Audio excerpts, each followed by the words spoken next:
You've been hearing so much. The trial for Officer Geronimo Yanez, and I hope I'm pronouncing that correctly, will not be moving out of Ramsey County. A judge denied the defense's motion late last week, and Yanez is accused of course, shooting Philando Castile to death during a traffic stop here in the Twin Cities last July. It's something I will never forget as an African-American woman, as a woman, and as a mother of a son. Now, this trial is expected to start on May 30th. And here to talk about the case and its recent development is criminal defense attorney Mike Bryant with Bradshaw and Bryant. Welcome to WCCO, Mike. How you doing today? I'm doing all right, man. As I heard about this trying to move, I kept thinking, no way, they're not going to let it move. They're not going to let it move. And they're not, are they? No, it's very hard to move a trial. And their argument for moving the trial really wasn't something that would really make a difference. You could have protests, you could have even riots anywhere. And so for them to argue that was one of the reasons that the judge didn't buy that at all. Mm-hmm. What happens when they move it? Who benefits from that? Well, I mean, the idea would be they're arguing that the jury is somehow predisposed, or that the jury's made up their mind, and so the benefit would be to move it away to a group that doesn't know, and also there's an argument that you could be moving it to a less diverse county if it ended up going further up north, or an area where it's different than St. Paul. Mm-hmm. The thing about that, though, is that you could be surprised. People are moving so much. We're having transit communities that the lawyers will really have to be on top of what the demographics of that area is. Oh, absolutely. It changes quite rapidly these days. Yeah, absolutely. Yeah, okay. Yeah. So but is it possible? Go ahead. Their choices were, I think they were looking for either St. Cloud, Brainerd, or maybe even Duluth. And even with all the changes, I think they're different than St. Paul in some of their demographics. Mm-hmm. They don't stop there, though. They could actually keep asking, right? Oh, well, they're probably not going to get another shot as far as a venue unless something happens. If there suddenly was something that they could point to and say, because of this protest or because of this action, I doubt they'll get another shot. It probably would be something they'd bring up on appeal. If he ends up getting convicted, they'll bring it up and claim that they didn't get a fair jury because the venue wasn't changed. Okay, so when you say that something could happen, can you give us a few examples? Well, their argument was, protests. Their argument was what the prosecutor, the county attorney had said. They also had an argument about what the governor had said, which, since they weren't trying to move it out of the state, I don't think that matters. But their argument was that the jury was getting, too much information, and they were going to be predisposed or be making up their mind before the trial even started. Mm-hmm. The bottom line, though, is that many Minnesotans, we watch television. We are educated watchers of news shows and that sort of thing. Wouldn't it be difficult to find a place to go where no one's been paying attention to it? Well, it is weird. I mean, every once in a while you'll be amazed when you think everybody knows something, and you get to a jury and about 2/3 of them has no clue what's going on. So I don't think what they'll find is, I think, that there aren't that many predisposed people, or people have made up their mind in Ramsey County, and they'll weed the people out who've already made up their mind, probably with questionnaires before the trial, and they'll get a jury that'll listen to the evidence and make their decision. Speaking of evidence, the defense also wanted testimony from the state expert on use of force to be excluded. Now, that seems impossible to me as well, but maybe not. Well, it's tough. I mean, you've got somebody from the state that's going to be testifying against the police officer. And so they did what they could to try to exclude it or keep it out. More than likely, what they're trying to do is get the judge educated on that issue with this witness. And so they'll probably at trial try to exclude parts of his testimony or do certain objections during his testimony so that they get some things kept out. That the idea of keeping him completely out wasn't going to happen. His opinion will come in, but they gave it a shot, and they at least laid the groundwork for what they'll do at trial.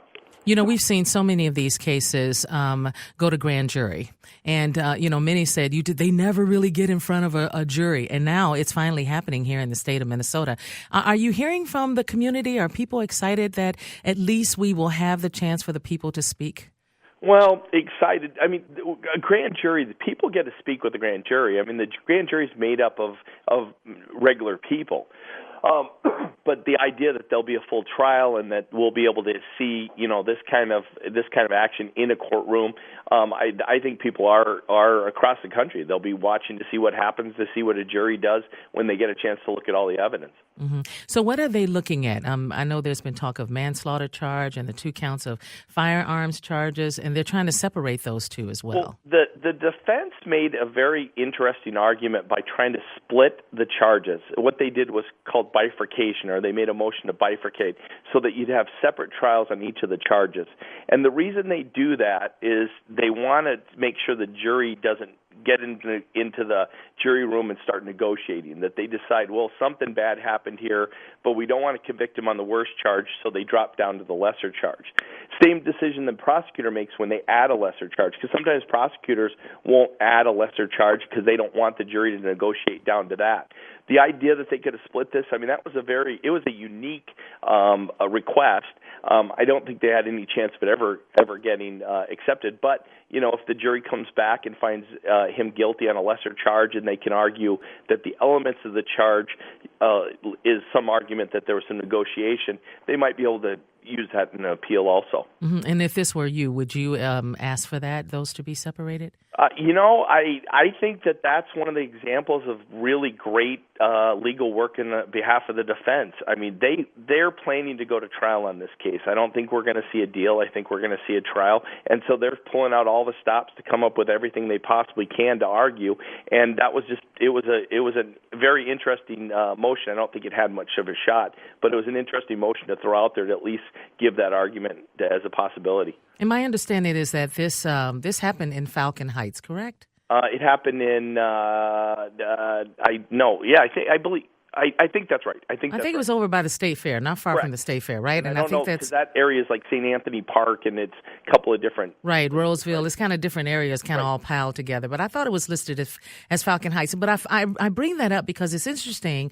There was an article that came out on April 6th that talked about this new website that the St. Paul Police Department really wants to promote and let people know that they're really fighting for the justice, to make sure that the bad criminals are caught and that those that should not be arrested won't be arrested. You go to this website and it's really quite remarkable. And all of this is happening at the same time that we're watching this unfold with the Castile case. Well, they've got a PR problem. When they came out with the statistics, Ramsey County was very high in the number of shooting deaths that they've had.